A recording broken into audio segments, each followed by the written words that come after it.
同学们好，欢迎大家来到李老师的汉语课堂。今天我们继续讲第三课的第二部分语法点。ចឹងថ្ងៃហ្នឹងយើងចូលទៅកាន់មេរៀនទី3របស់យើងម្ដងទៀតហើយស្វាគមន៍អ្នកទាំងអស់គ្នាមកកាន់ថ្នាក់ភាសាចិនម្ដងទៀតដែរចឹងថ្ងៃហ្នឹងយើងមកបន្តមេរៀននៅក្នុងមេរៀនទី3នៅដែលស្ថិតនៅក្នុងផ្នែកទី2ចឹងនៅក្នុង第二部分របស់យើង学តកតងជាមួយនឹង语法点យើងរៀនតកតងជាមួយនឹងវេយ្យាករណ៍ចឹង语法点今天的语法点我们学的是关于的用法ចឹងវេយ្យាករណ៍ដែលយើងត្រូវរៀនថ្ងៃហ្នឹងគឺរបៀបប្រើប្រាស់ពាក្យតចឹងជាធម្មតានៅពេលដែលយើងរៀនពាក្យតនៅក្នុងអីគេស្កេអ៊ីជីយើងគឺសំដៅទៅលើកម្មសិទ្ធិមានន័យ我的书我的笔我的书我的笔សភៅរបស់ខ្ញុំប៊ិចរបស់ខ្ញុំប៉ុន្តែដែលស្ថិតនៅក្នុងមេរៀនទី2នេះស្ថិតនៅក្នុង HK2 មេរៀនទី3នេះគឺយើងរៀនពាក្យតដែលស្ថិតនៅក្នុងអត្ថន័យផ្សេងណា话不多说我们进入第二部分的语法吧ចឹងយើងចូលទៅកាន់វេយ្យាករណ៍នៅក្នុងផ្នែកទី2របស់យើងតែម្ដងទៅOK 那我们先来看一下上面的句子ឥឡូវយើងមើលប្រយោគនៅខាងលើទីសិនគ្នាយើងគេថា这本书不是我的这本书不是我的បានន័យថាសៀវភៅមួយនេះមិនមែនជារបស់ខ្ញុំទេ这本书不是我的សៀវភៅមួយក្បាលនេះមិនមែនគឺជារបស់ខ្ញុំទេចឹងកន្លែងតត្រង់នេះគឺសំដៅទៅលើអ្វីដែលយើងអាចសឹងលក់យើងអាចកាត់វាចោលបានគឺកាត់ពាក្យគេយើងមិនដឹងខាងក្រៅពាក្យតនេះមានពាក្យគេមួយទៀតអត់យើងកាត់ពាក្យគឺពាក្យ书应该别书这当然是不是我的书不是我的书那因为什么我们可以省略书呢ហេតុអ្វីបានជាយើងលុបពាក្យ书នឹងចេញបាន因为前面已经有说了ដោយសារតែខាងមុខនេះយើងបាននិយាយវារួចហើយ已经说过了书ដោយសារយើងនិយាយពាក្យ书ត្រង់នេះគឺរួចរាល់ហើយចឹងខាងក្រោយនេះយើងមិនចាំបាច់និយាយថា这本书不是我的书没必要អត់ចាំបាច់ទេគ្នាយើងOK，下一个，这个杯子是昨天买的这个杯子是昨天买的បានន័យថាកែវមួយនេះឬក៏ពេកមួយនេះគឺទិញពីម្សិលមិញអញ្ចឹងកែវមួយនេះគឺទិញពីម្សិលមិញអូខេអញ្ចឹងកន្លែងគឺគេលុបពាក្យគេគ្នាលុបពាក្យ杯子对លុបពាក្យ杯子 OK 第三个第3个ថា这块手表是你的这块手表是你的吗这块手表是你的吗បានន័យថាតើនាឡិកាមួយនេះគឺជារបស់អ្នកមែនឬទេ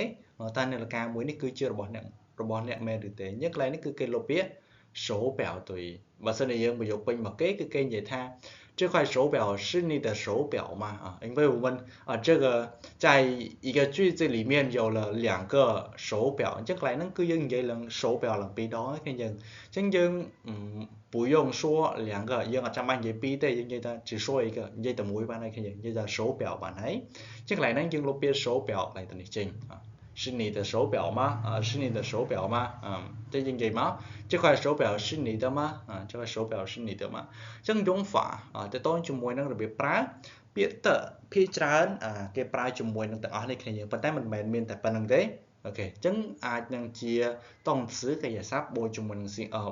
动词កិរិយាសព្ទ或者ឬក៏សញ្ញា词គុណនាម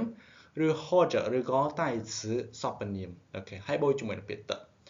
ចឹងយើងមើលប្រយោគខាងក្រោមយើងមើលសិនគឺយើងគេថា这支笔不是我的这支笔不是我的បានន័យថាប៊ិចមួយនេះមិនមែនជារបស់ខ្ញុំទេចឹងប៊ិចមួយដើមនេះមិនមែនជារបស់ខ្ញុំទេចឹងកន្លែងនេះគឺគេលុបពាក្យពីចឹងមានអត់不是我的笔不是我的笔ដោយសារតែពីខាងមុខមានហើយចឹងយើងអត់ចាំបាច់និយាយពីខាងក្រោយនេះទៀតទេចឹងកន្លែងត្រង់នេះគឺបើសិនជាយើងមើលទៅកាន់ទម្រង់របស់យើងគឺគេនិយាយទៅតជាមួយនឹង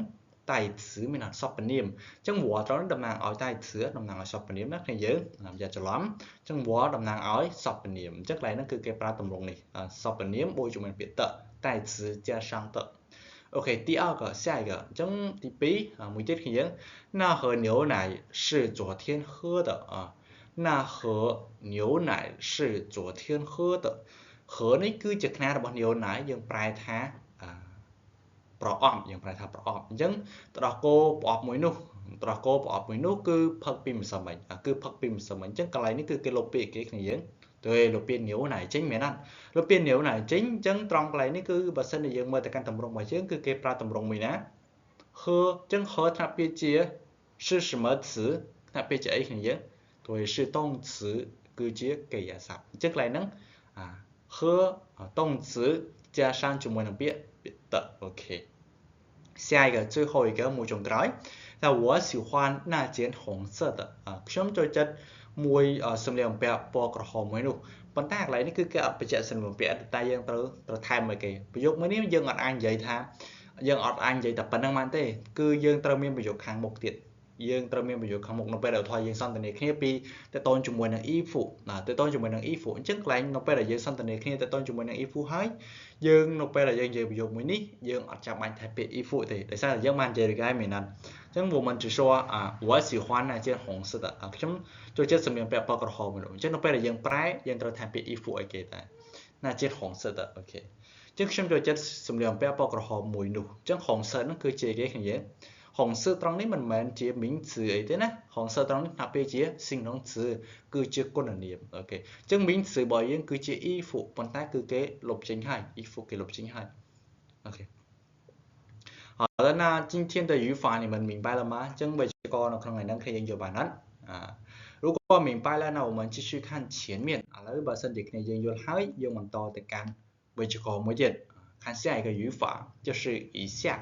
以下អញ្ចឹងពាក្យ以下នេះមានន័យថាបន្តិចមួយ plate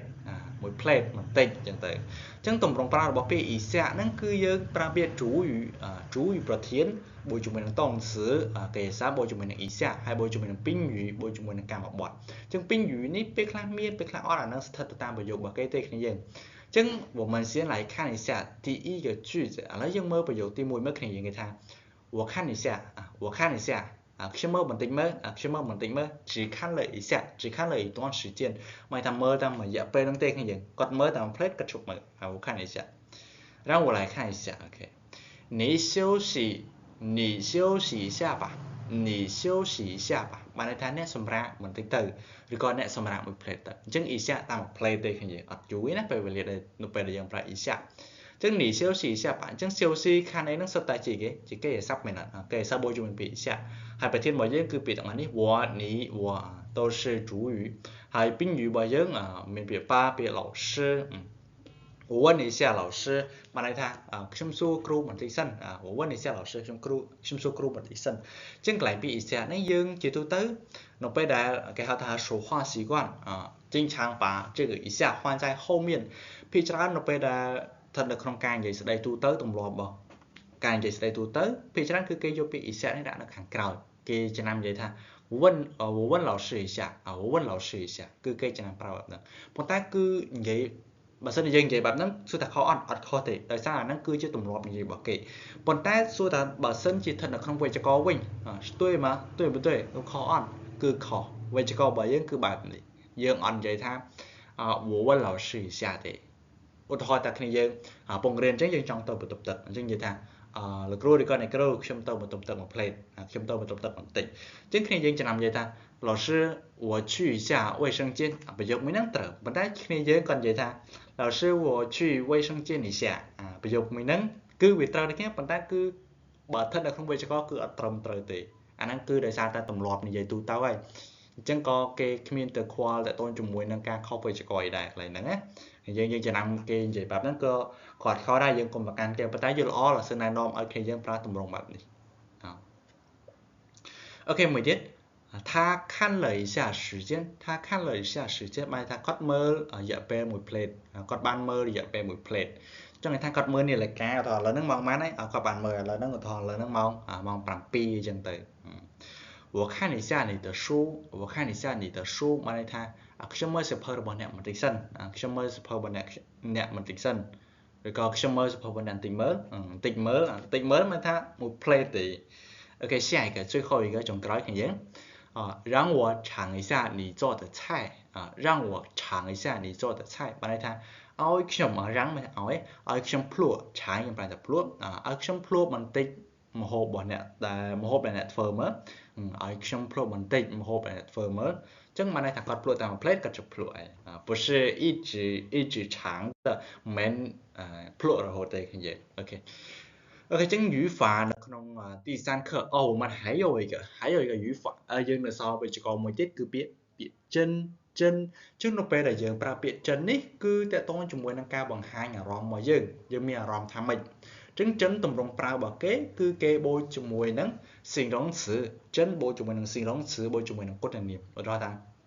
今天真热啊今天真热បានន័យថាថ្ងៃនេះក្តៅណាស់ថ្ងៃនេះពិតជាក្តៅខ្លាំងណាស់ចឹងពាក្យច្រើននៅពេលដែលយើងប្រើជាមួយនឹងពាក្យចិនគឺគេថែមពាក្យអានៅពីក្រោយដើម្បីបង្ហាញពីអារម្មណ៍ភ្ញាក់ផ្អើលរបស់យើងមានអារម្មណ៍ថាបែបហ្នឹងថ្ងៃនេះក្តៅខ្លាំងណាស់អញ្ចឹងអារម្មណ៍របស់យើងបញ្ជាក់ថា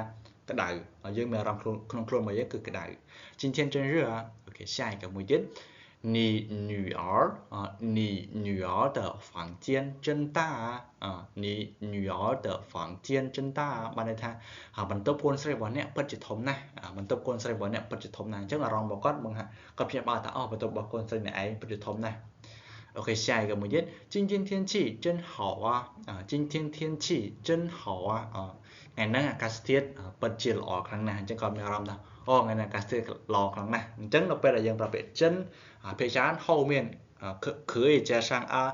យើងអាចថែមពាក្យអានៅពីក្រោយបានដើម្បីបញ្ជាក់ពីអារម្មណ៍របស់យើងអញ្ចឹងនៅពេលហ្នឹងគឺយើងអាចប្រើប្រាស់ពាក្យចិនអញ្ចឹងពាក្យចិនយើងប្រែថាពិតជាអូខេមក来看下一个ឥឡូវយើងមើលមួយទៀតខាងយើងគឺ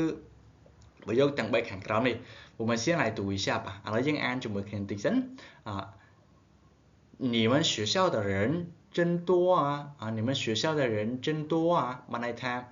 មនុស្សនៅក្នុងសាលារៀនរបស់អ្នកមនុស្សនៅក្នុងសាលារៀនរបស់ពួកអ្នកឬក៏សិស្សនៅក្នុងសាលារៀនរបស់ពួកអ្នកពិតជាច្រើនណាស់ពិតជាច្រើនណាស់អញ្ចឹងអារម្មណ៍របស់គាត់ក៏មានអារម្មណ៍ថាសាលារៀនរបស់អ្នកឯងពិតជាច្រើនណាស់មនុស្សច្រើនណាស់អូខេ下一个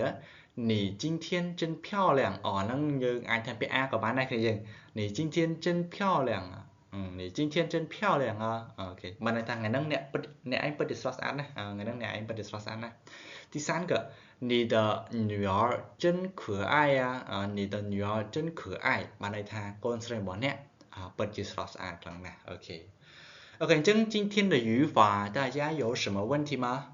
有没有问题如果大家有问题的话可以在评论里面问老师បើសិនជាគ្នាយើងមានសំណួរអីអាចសួរ老师នៅក្រោម comment បាន我们今天学了3个语法អញ្ចឹងថ្ងៃនេះយើងរៀនចំនួន3វេយ្យាករណ៍第一个是的用法这第1គឺរបៀបប្រើប្រាស់ពាក្យ的第二个是什么呢是还记得吗同学们真的ចាំវេយ្យាករណ៍ទី2ដែលយើងរៀនអត់គឺពាក្យ一下我问一下老师我看一下他看了一下时间 OK 第三个是真បូកជាមួយនឹង形容詞បូកជាមួយនឹងគុណនាមអញ្ចឹងយើងរៀនបាន3វេយ្យាករណ៍អញ្ចឹងទៅវិញបើសិនជាគ្នាយើងមានពេលអាចបង្កើតប្រយោគឲ្យសិស្សបានបង្កើតប្រយោគឲ្យផ្សាយមកកាន់សិស្សផ្ទាល់ក៏បានឬក៏ផ្សាយនៅក្នុង comment ក៏បានបើសិនជាមាន如果有问题的话老师会给你们批改的老师能改តម្រូវឲ្យគ្នាយើង那今天的课我们就到这里结束吧我们下次再见谢谢大家ចឹងមេរៀនថ្ងៃហ្នឹងយើងបញ្ចប់ដំណឹងបើសិនជាមិនចង់ឲ្យអាចសួរ老师បានចឹងយើងជួបគ្នានៅវីដេអូក្រោយទៀត